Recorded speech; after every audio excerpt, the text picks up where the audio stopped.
दोस्तों नमस्कार।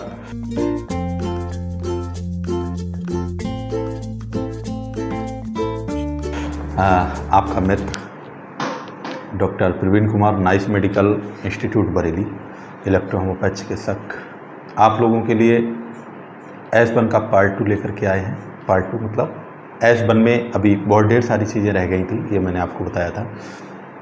उन चीज़ों का विस्तार पूर्वक आप लोगों को जानकारी देने के लिए मैं दोबारा से हाजिर हुआ हूँ, उपस्थित हुआ हूँ आप लोगों के लिए।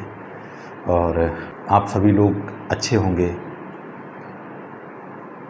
आप लोग हमारे जो वीडियो देखते हैं, कमेंट में जाकर के आप मुझे बता सकते हैं, आप कमेंट कर सकते हैं वीडियो आप लोगों को कैसे लगे, पसंद आ रहे हैं, आपकी रिक्वायरमेंट है। अगर कहीं पे किसी भी चीज़ की रिक्वायरमेंट आपको लगती है इलेक्ट्रो में, तो आप मुझे बता सकते हैं और हम उसको पूरा प्रयास करेंगे ठीक और बेहतर करने का। S1 ने दोस्तों मैंने आपको बताया था कि S1 का जो विस्तार है, जो दायरा है, एक बहुत बड़ा विस्तार, बहुत बड़ा दायरा है। क्योंकि S1 पे अगर बात करें तो हजारियों रोगों पे काम करती है। क्योंकि उसकी हर रोग पे अलग अलग प्रवृत्ति चेंज होती है। और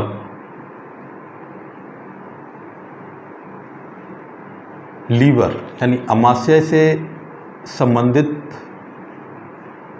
रोगों पे बहुत अच्छा, या लिम्फेटिक टेम्परामेंट के रोगों पे बहुत अच्छा काम करती है। और अमाशय से संबंधित जो भी रोग हैं, उन रोगों पे बहुत अच्छा काम करती है।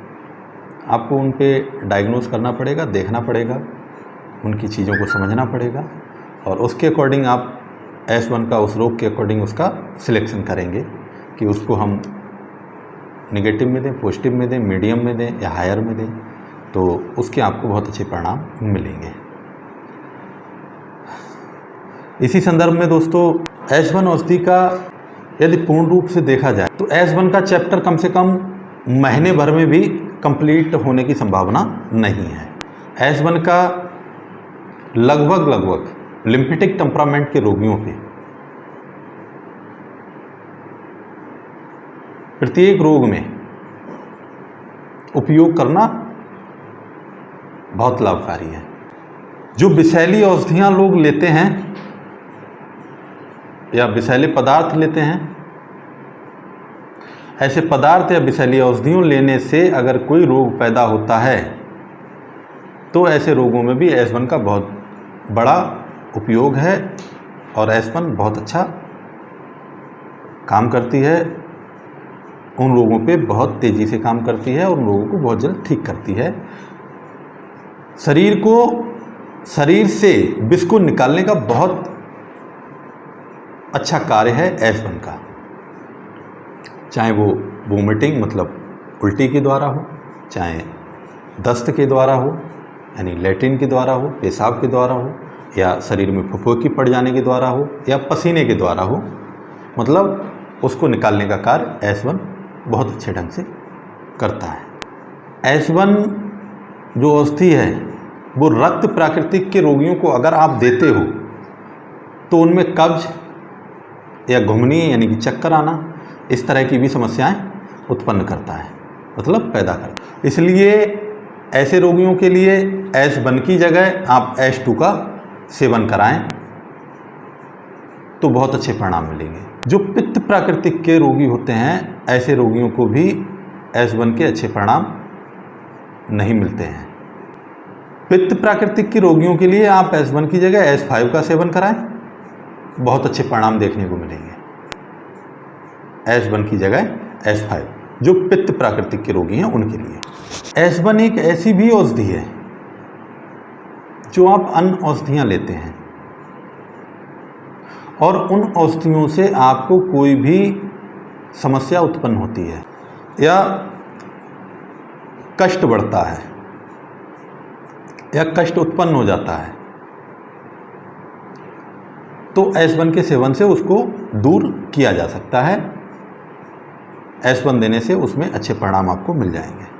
S1 की एक और बहुत बड़ी खासियत है, जो कुछ ऐसे लोग होते हैं जिनमें प्राकृतिक उष्णता बढ़ जाती है, मतलब प्राकृतिक तरीके से शरीर में गर्मी का बढ़ जाना, और उसके कारण वीर्य का निकल जाना या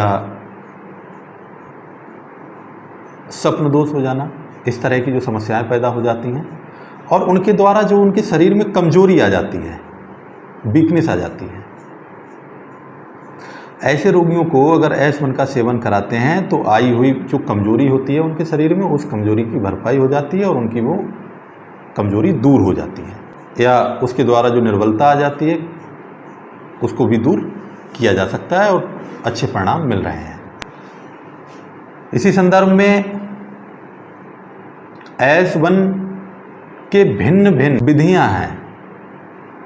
S1 को किस रोग में या किस चीज़ में किस तरह से उपयोग करना चाहिए, तो उसको और कितने बेहतर परिणाम आप ले सकते हैं, उस पर कितने अच्छे रिजल्ट ले सकते हैं। मान लीजिए अगर ये आप कोई रोगी है, उसको स्किन से रिलेटेड समस्या है, प्रॉब्लम है, तो ऐसे रोगियों में स्किन से रिलेटेड जो रोग होते हैं उनमें दाने या इस तरह की रोग, स्किन से रिलेटेड अगर कोई समस्या है, स्किन में एलर्जी है या दाने हैं, तो अगर इसका त्रिप डाइल्यूशन आप दे देते हैं, मतलब D4 या D5 या D3 या D4 अगर आप दे देते हैं, तो स्किन में जैसे कि दाने निकाल रहे के समस्याओं को पैदा करता है। क्योंकि त्वचा जो है, जो स्किन है, वो दानों को उभारती है और विजातीय पदार्थों को बाहर निकालने का कार्य करती है। S1 औषधि अगर लेता है तो, जैसे दानेदार, आपने देखा होगा मोती झला जिसे कहते हैं, दानेदार ज्वर हुआ, मूर्छा हुआ, मुंह में छाले हुए या मुंह का लकवा हुआ, यानी कि रक्त और लसिका की गति को तीव्र करता है, मतलब तेज करता है। इस कारण रक्त की कमी दूर हो जाती है। हृदय और मस्तिष्क के लिए, जो हमारा हार्ट होता है और जो हमारा दिमाग होता है, उसके लिए ये बहुत ही लाभकारी होती है। पाचन शक्ति को सुधारती है, दस्त आदि को बंद करने का बहुत अच्छा काम करती है। ये प्रथम डाइल्यूशन या D4 हम कह सकते हैं। ये D4 के में उपयोग करने पर ये इसके फायदे और नुकसान होते हैं, इसको ऐसे भी कह सकते हैं। अब मान लीजिए हम D5 या द्वितीय डाइल्यूशन की बात करें, यह औषधि मतलब मान लीजिए S1 जो है द्वितीय या तृतीय डाइल्यूशन में देने से स्किन में आए हुए जो दाने होते हैं, त्वचा में आए हुए दाने होते हैं, उनको दूर करती है और इस कारण भिन्न भिन्न त्वचा के रोगों में प्रयोग की जाती है। लाल ज्वर जो होता है, लाल ज्वर में भी इसी कारण लाभदायक इसके परिणाम देखने को मिले हैं। जीर्ण रोगों में इसका प्रयोग अत्यंत लाभकारी है। इसमें लक्षण बहुत कठिन या लाभदायक हों, जैसे दमा, आँख में कंजक्टिवा नामक एक पर्दा होता है, उसकी प्रदाह को दूर करता है। नासूर, पागलपन, लकवा और प्रारंभिक मोतियाबिंद जो होता है, प्रारंभिक मोतियाबिंद होता है, ऐसे रोगों में भी S1 दी जाती है और D5 या सेकेंड डाइल्यूशन कह सकते हैं। सर से संबंधित जितने भी रोग होते हैं, ऐसे रोगों के लिए ये बहुत लाभकारी होती है। जैसे मिर्गी, मस्तिष्क की गर्मी बढ़ जाना, ऐसे रोगों में भी इसका हम सेवन अगर रोगी को कराते हैं तो अच्छे परिणाम देखने को मिलते हैं, अगर D5 में हम इसका उपयोग कराते हैं तो ये डाइल्यूशन पाँचवा या डाइल्यूशन दूसरा, मतलब D3 के बाद में चौथा और पाँचवा, या 3 के बाद में हम फर्स्ट और सेकंड, ऐसा भी कह सकते हैं। दोस्तों आज के लिए इतना ही, और आज के लिए मित्रों इतना ही।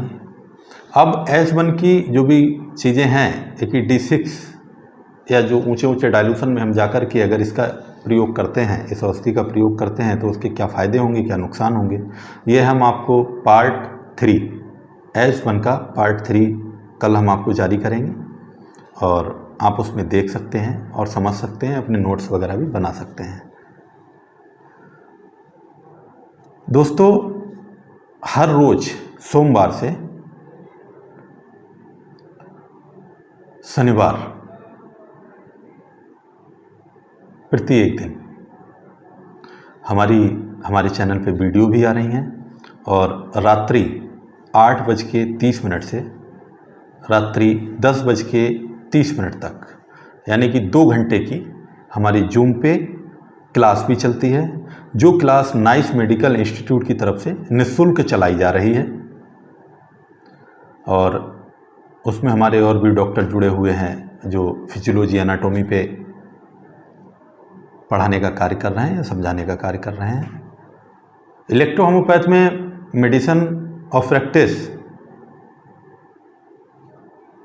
मेडिसिन प्रैक्टिस जो है वो हम स्वयं कर रहे हैं और जितना भी हो सक रहा है हम आप लोगों को इलेक्ट्रो होम्योपैथ में गहराई से अधिक जानकारियां उपलब्ध या प्रैक्टिस करने के तरीके आप लोगों तक पहुंचाने का हम कार्य कर रहे हैं स्वतः। और आप लोगों का सहयोग मिलता रहा, आप लोग हमारे चैनल से, हमारी जूम क्लास से जुड़े रहेंगे, आप लोगों से हमको हौसला मिलता रहेगा, तो हम ये क्लास बंद करने वाले नहीं हैं और इसको हम कंटिन्यू करते रहेंगे। बाकी आप लोग हमारे नाइस मेडिकल इंस्टीट्यूट यूट्यूब पे जाकर के चैनल को सर्च करें, वहाँ से हमारे स्टेप बाय स्टेप आपको सारे क्लास की वीडियो मिल जाएंगे, आप उनसे चीज़ों को सीख सकते हैं। बाकी अगर आपके पास समय है तो रात्रि 8 बजे सोमवार से शनिवार 8:30 से 10:30 तक हमारी जूम पे आकर के भी क्लास ज्वाइन कर सकते हैं।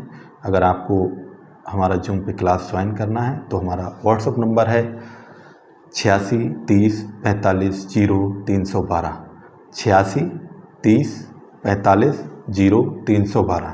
इस नंबर पे आप मुझे व्हाट्सअप करेंगे तो हम आपको अपना ग्रुप में ऐड कर लेंगे और आपको हमारा मीटिंग आईडी प्रतिदिन मिलता रहेगा, जिससे कि आप क्लास में आसानी से जुड़ सकें और उसमें आप अपने ज्ञान का वर्धन कर सकें। डिस्क्रिप्शन में भी हमने उसको दिया हुआ है, वहाँ से भी आप देख सकते हैं। उसमें हमारी आईडी और पासवर्ड यानी कि पासकोड उसमें आपको मिल जाएगा। हमारे नाइस मेडिकल इंस्टीट्यूट के चैनल पे जाएंगे तो उसके डिस्क्रिप्शन में भी हमने इसको डाल के रखा हुआ है, यहाँ से आपको मिल जाएगा। और आप रात्रि 8:30 से 10:30 तक क्लास ले सकते हैं। तब तक के लिए मैं आपसे विदा चाहूँगा। आपका अपना मित्र डॉक्टर प्रवीण कुमार। नमस्कार।